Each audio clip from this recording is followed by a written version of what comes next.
The Samsung Galaxy S22 was just announced and I have some mixed feelings about it. On one hand, it shows a representation of what Samsung is willing to do in a package that is reasonable.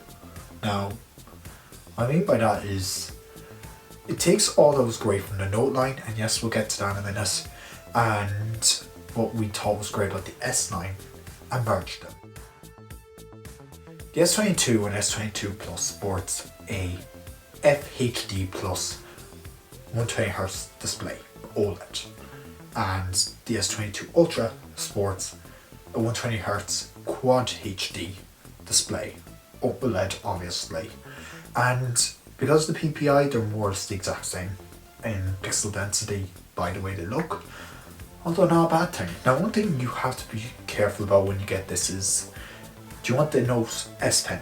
Because the S Pen is now housed inside the body of the S22 Ultra, and this is where the Note line was killed off, because the S line now features the Note S Pen. So this means it can go up inside the phone. It doesn't have to, be stuck out in your pocket the whole time. You don't have to carry around like an Apple Pencil now, and it's pretty cool that that's a feature. It's upgraded, that has better latency and that kind of thing, and it takes advantage of better handwrite technology, just overall better things. And I think this means that we won't be seeing another Note.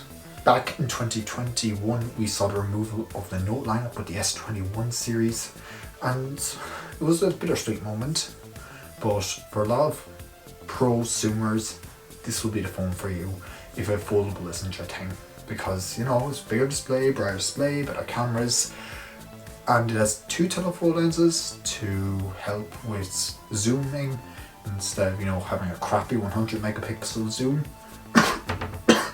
S21, that's all you need to know. And all lines killed off, RIP S21 Note. And if this is the phone for you, I'm happy for you. I will be sticking with iOS still. Just as better for me.